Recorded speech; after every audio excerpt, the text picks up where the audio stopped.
You spawn into existence 3 inches deep in the warm, squishy mud of a mangrove swamp in northern Madagascar, somewhere here. You crack free from a translucent egg glued to a root. You squirm into the muck, which smells like old batteries and bad decisions. The taste? A medley of copper, rot, and existential dread. You are a bloodworm. You're a half-transparent shoelace with anxiety issues. The mud around you churns with life. And by life, we mean things that want to eat you, or worse, are your siblings. Hundreds of glassy red larvae flail blindly in every direction. One bites you.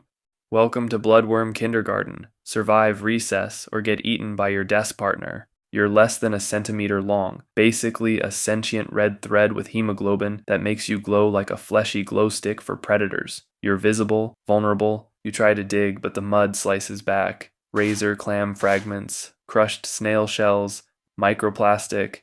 You're a baby worm in a garbage disposal full of knives. Every inch is a tetanus flashback. Mom, gone, dad, unknown, family, actively trying to eat you. Home, this hellish sediment where you inhale mud and exhale trauma. You burrow deeper into the oxygen-starved zone where nothing with a spine wants to live. You survive by sucking dissolved gunk out of the sediment and praying nothing notices. Weeks pass, you molt, then molt again. Each time you grow longer, meaner, hungrier, and then evolution kicks you in the face with a gift. 4 fangs, made of copper, yes, copper. They telescope from your head like a cursed Swiss army knife and inject glycerotoxin, basically pepper spray engineered by Satan himself. You are now an ambush predator. You lurk beneath the mud, motionless, your jaws coiled like biological bear traps. Then, movement. An amphipod scuttles overhead. You strike. Your jaw unfolds in a fraction of a second, launching upward like a spring-loaded death piston. The fangs punch straight through the amphipod's carapace. The toxin hits instantly. Its legs seize, its antennae twitch, and then nothing. You yank the twitching body down into the sediment, where you liquefy it with digestive goo and slurp it like a cursed smoothie. Another time, a baby shrimp brushes too close. You feel the vibration through the mud. You wait, and then you explode from the ground like a living jackhammer. Wrap your parapodia around it and inject enough venom to down a small fish.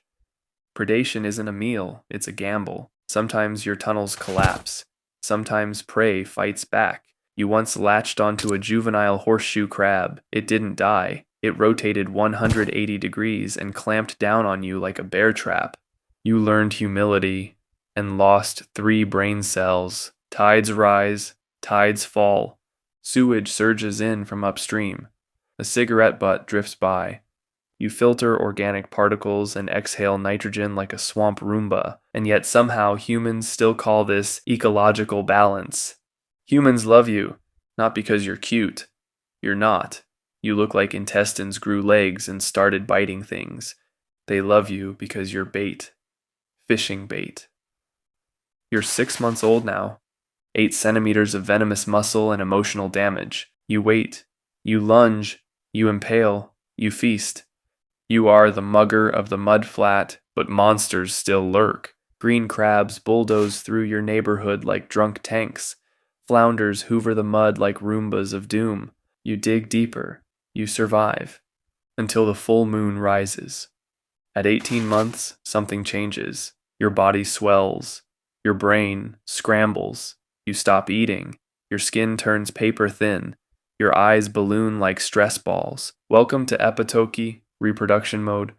Your gut liquefies, your muscles spasm, your body starts screaming, "Go," without permission. And so, you rise. Thousands of you erupt from the muck like a red tide of desperation.